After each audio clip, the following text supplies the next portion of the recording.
Hey, good morning, everybody. This is Mike Dalco, the CEO, Continuously Empowering Others. Great to see you guys jumping on the stream already. Thank you very much, Mr. Lenny Bones, for joining me on the stream this morning. And I would like to also say, feel free to collaborate with me. If I say something that makes sense to you, or if you want to make a comment on something that I say, feel free to do that. I'm utilizing this technology for my first time on mobile. So if something goes awry, please forgive me. It's not my intention. Good morning, Fred Gilliam, and good morning, Mr. Jamil Muhammad. Minister Jamil Muhammad, my big brother, good to see you. Good morning, Mr. Ephraim Jackson, Ronald Newton. I'm streaming live on Facebook and YouTube and utilizing the technology to do that. So, good morning, James Marshall, Rico Cunningham, the YouTube wizard. Good morning, guys. Good morning, Leon Duncan, Angela Williams, Janice Isabel, Greg McKay, Freon Phelps. There's my big brother, my only brother, oldest brother. He looks younger than me, but he's older than me. Anthony Dalco. Good morning, bro. Good morning, Mr. Baylor. Good morning, Larry Seymour, the billionaire. Yes, indeed. I said it. I didn't stutter. Good morning, Miss Melissa Schultz, our Wealth Builders t-shirt model. Good morning, Pastor King, Blade Adams, uh, Jay Bossellini Jenkins, Fabio LaBianca. I got your text, Fabio. I will respond. I promise you. Alfreda Strong, David Stevens. Man, everybody. Okay, too many people to keep clicking now, so I got to start talking. All the family is on board now, so let's get to it. So I want to talk about those people at the top. We're going to dog those people at the top. We're going to dog them out this morning. All right, I want to talk about that because I think it's important for folks to realize the consequences of that conversation. What does that even mean? Those people at the top. And I've got really maybe two trains of thought that I want to discuss about those people at the top. The first thing is, who are people talking about when they talk about those people at the top? And of course, you guys know I'm a professional network marketer. So I'm always typically talking about network marketing or some tenet about the network marketing arena, some mindset that's important for success within our community and in our industry. And so it is a misnomer to talk about people at the top. Um, Man, maybe three things. I think something else just hit my head. When you get to the top, and I'm going to do air quotes because there's no such thing as the top. But when you get to the top, you get a target. One of my business partners, Mr. Rodney Roach, made a statement to me yesterday. He said, the wind blows harder at the top of the mountain. I was like, whoa, because we were discussing something, a dynamic that was happening inside of the opportunity. And he said, you get a lot of wind blowing at you when you're at the top of the mountain. That was very encouraging, Mr. Rodney Roach. If you see this video, thank you for that strong word, brother. All right, so that's one piece. Number two, the people at the top, who are they? Why are they the people at the top? Who are they and why are they the people at the top? Where did they come from? Sean Maloney, my man, what's going on, my brother from down under? All right, or from overseas, across the pond. So, where did the people at the top come from? It's so easy to criticize the people at the top. Where did the people that come from that are at the top? Who are they? Who are these people? My buddy Sean Maloney, he's one of the guys at the top. How did he get to the top? Who put him there? So is this illusion that Sean Maloney is just this guy who the company loves him and so they just take him and put him at the top? That's the illusion. That somehow he started at the top. When the truth of the matter is, we all start at the top. Everybody that gets started, there's no one below you. That's the first thing. There's no one below you. When you sign your application, go immediately to your back office and click on your downline report, and you will see that there is no one there. There is no top. Go look. Like literally, every person that says only the people at the top make the money, go click into your back office and look at your report and notice that you see nothing above you and everything that is in your organization is below you. Somebody in the back office, somebody in the chat room, tell me where I'm wrong. Tell me where I'm wrong. I'll take the argument right now. I'm calling for my haters right now. I will put your conversation on the screen. Tell me where I'm wrong. Tell me, especially if Carrot Bars, we have this awesome multi-million-dollar software that cost us nothing, by the way.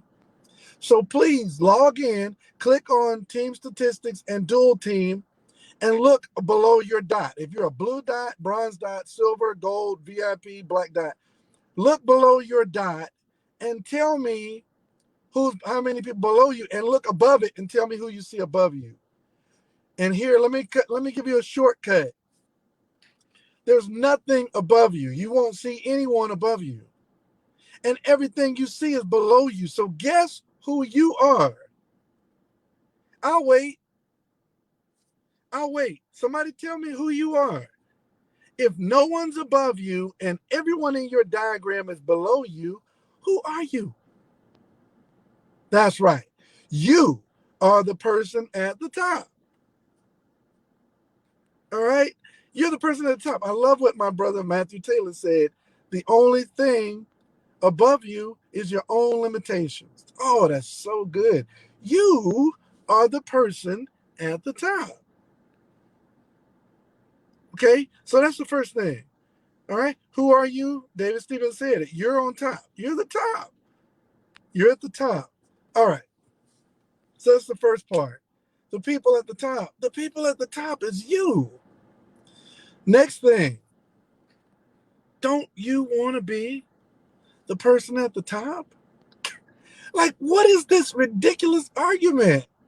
And my last point is the best of all. I can't wait to bring it out. But what is this ludicrous argument? This insane argument? Only the people at the top. Don't tell the truth. Shame the devil. Don't lie. Don't you want to be the one at the top? Tanisha Glaspie, when they say you're making more, okay, when they say the top, they really mean you're making more than they are, but you started in the exact same place they did. They just aren't doing the work to get the same financially, same level financially that you are. So they're mad that they aren't where you are. Okay. All right. So think about that. Andrew Eaton, a South African leader. Appreciate that, Andrew. That means a lot coming from you. Super professional network marketer. All right. So don't you want to be the person at the top? Are you telling me when you say that you want to be the person at the bottom? Oh, those folks at the top, they're full of crap. Okay, so what you're saying is you want to be at the bottom. Is that what you're telling me? You want to be at the person at the bottom. Who in their right mind grows up saying, I can't wait to grow up and get a job and be at the bottom? But honestly, that's the situation that happens in corporate America. My God, man, you actually start at a real bottom. When you take a job, you literally sign up to be at the bottom, and you know it.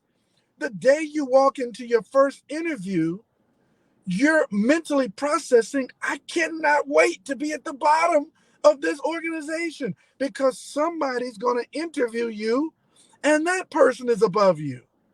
And that person is probably in human resources, and that person has a boss.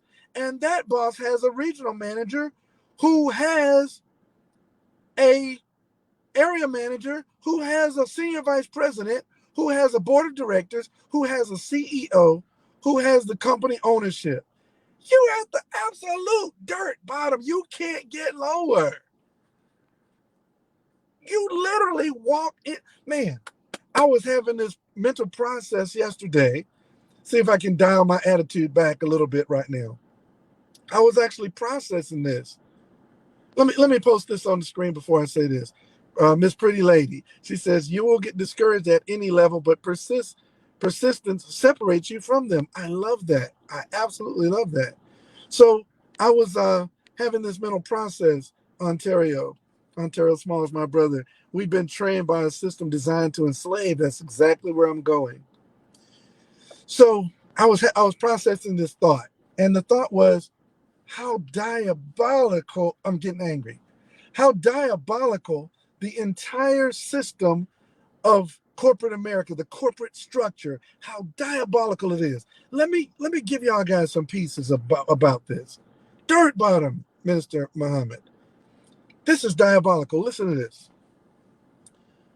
Your parents, they conceive you and you're born. I'm gonna try to condense it real fast, your whole life in a minute.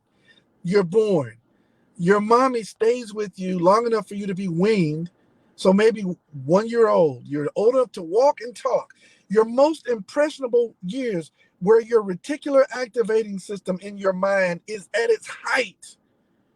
And literally, your mom takes you and dumps you off with some strangers.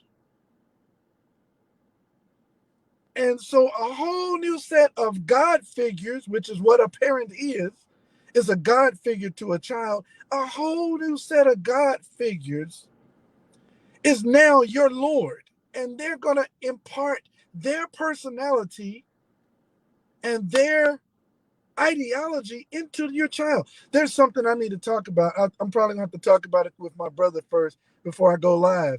But I remember the child care professional that kept my oldest daughter. And I'll talk to you, Tony, about that. That's so deep in my mind right now. They began to impart their personality and influence into your God-given seed. And now someone else is imparting DNA. Look, I know you think your blood is the DNA ruler, but it's not. Literally, you can speak a certain way to a human being.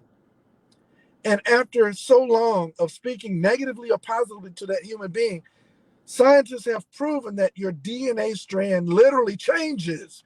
It starts to look different than it originally looked.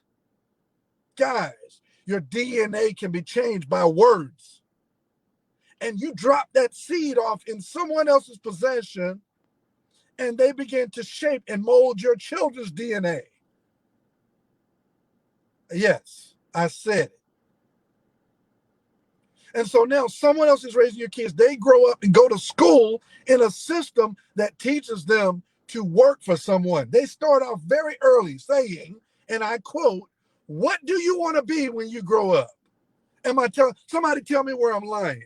Tell me where I'm lying. Somebody tell me where I'm lying. What do you want to be when you grow up? They don't get into your abilities. I saw two children. My wife and I were riding the bikes at the park, and I saw a set of twins, two boys, handsome, beautiful little white boys. They had their little helmet on, and they were on scooters. They were kicking with their leg. One of the little boys had a brace on right leg, and he was kicking with his left leg. The other twin, he had no brace on his legs, and so he was kicking, and he was way ahead of the other twin. They were identical twins, but not identical. One of them was more physically able than the other one. And I looked at them sitting there, and in a minute, me and Mo stopped and got some fresh made orange juice.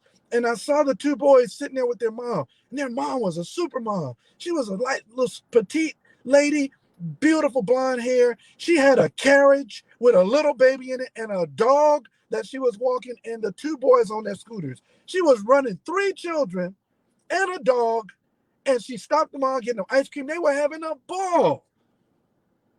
And me and my wife said, wow, that's Superwoman right there. And that was only a little part of it. Only a little part of it. Okay. So literally, After that, I started having this premonition about the boys. And I said, wow, one of them is an athlete, the other one's an artist. Now, I don't know those kids at all. I could totally be making it up. But in my head, I saw them having this innate ability. One was physical and athlete. Maybe he'll do great things with his hands. The other one, I saw him as an artist. He was really quiet. He was sitting there, he was looking at the trees. The other one was moving around, chasing a dog. And the other one was just sitting around, as if in deep thought, meditative young man. And I said, wow, two distinct individuals. What's supposed to happen is that mother is supposed to teach those kids. I don't even think they really need the school system. Now, I know that's a radical thought, but guess what, guys? 100 years ago, no one went to public school. Everyone was taught at home. So you think about this thing, it is the school system that beats the divine gift out of us. We go to school and somebody says, what do you want to be? After letting you look in a book full of occupations, firemen, policemen. Somebody tell me where I'm wrong. And then you grow up thinking you want to have some career. And then you get in high school, and now you've got the impression of all your peers telling you what they want to be. And then you got a guidance counselor giving you a list of careers, and you're looking at possible salary ranges. And now you say, I want to be that or this or this. When you never ask the divine creator what's in you to be. Oh my gosh, guys. And then guess what? You go to college and get more indoctrination, 4 to 8 years, and you get a degree and a bunch of debt, and then you get a job and you spend the first 15 years of your career trying to pay off the loans. Somebody tell me where I'm wrong. Tell me where I'm wrong. I've got friends who make $30,000 a year, and I've got friends who make $300,000, and I can tell you what they have in common. They're all hustling, just on different levels. They still don't have any money at the end of the month. They still go on 1 or 2 vacations a year, and they still can't afford to stop working. The 30,000 can't afford to stop working. The 300,000 can't afford to stop working. They're all indoctrinated and enslaved to a system that was always designed to enslave them in the first place. Somebody tell me where I'm wrong. And then you find a system. That's a diabolical system right there. That corporate America, that job system, that's really negative. And then they pay you in paper dollars that have no real value, that are inflated away because all the governments of the world are enslaved to another system called the central banking system. They give you fake dollars that you put in fake banks to buy things you don't need to impress people that you don't like, who don't care about you in the first place. Somebody please tell me where I'm wrong. Okay? And then you work that job for 40 years, build your dream home only to retire, and the money that you worked for is worth even less, so you have to downsize your home and possibly get back into the workforce just to be able to live until you die, and then you pass whatever debts you have left over to your heirs. And then somebody comes and tells you a better way, and then the people at the top get the beat down because we have some success.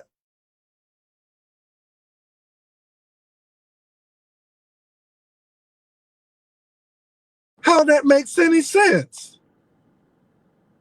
Please help me understand how that makes sense, to go through all those systems only to not have enough and die unfulfilled. And then somebody show you a system to get free from that foolishness, and you start building it and start making money, like my brother Elton Muhammad starts to build his business and have some success. And here come the haters blowing that wind at you saying only the people at the top. What does that even mean? Guys, there is a better way. And you do want to be that person at the top. Yes, you want to be the person at the top. Now, let me give you my last part, which is the heartfelt part.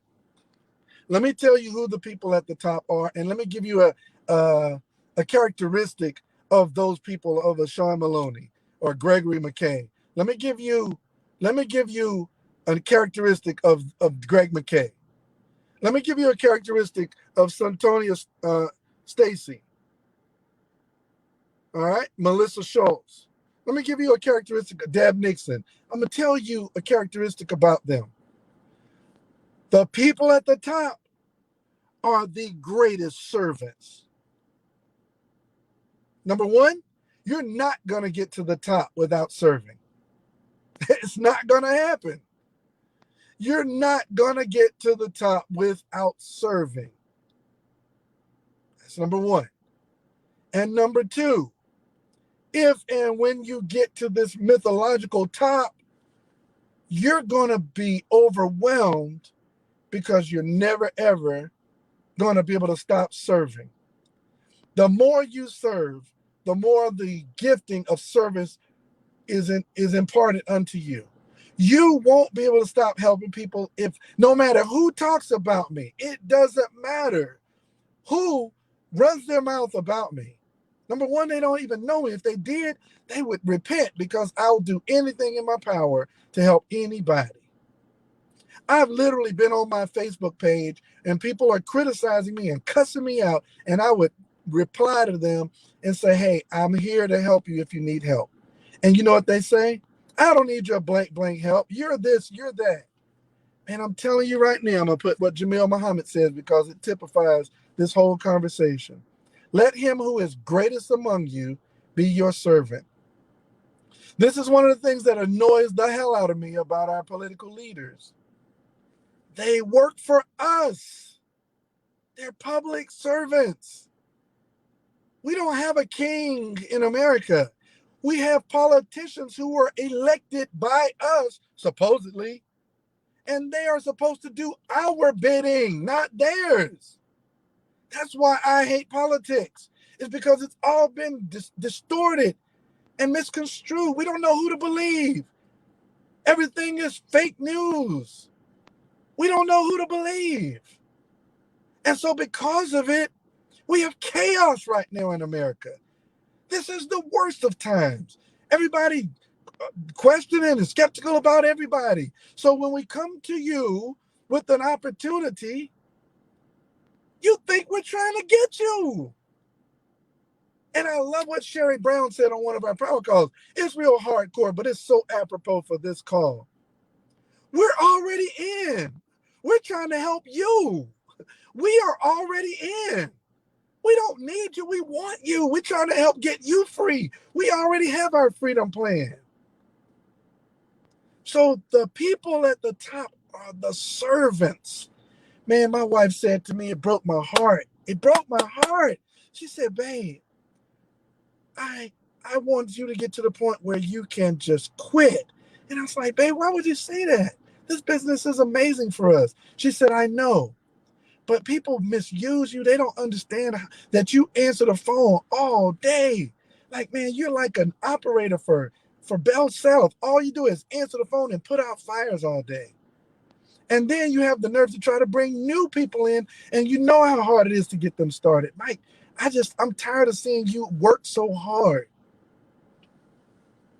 Guys, I can't help it. Man, when I see somebody struggling, like in this business, there are layers and layers of sponsors. And someone that joined the business, there could be 20 people between me and that person. And that person that sponsored them won't help them, and their person won't help them. No one in their line of success will help them. And they find my number somewhere on YouTube and they'll call me. And just hearing that brokenness in their voice, I have to help them. This business is the business of servitude. Mr. Best, I'm going to leave with this. He made this statement. He said, if you've never made money in a networking business, it's because you've never made money in a networking business. You've never helped anybody make money in a networking business because this is the ultimate business of service.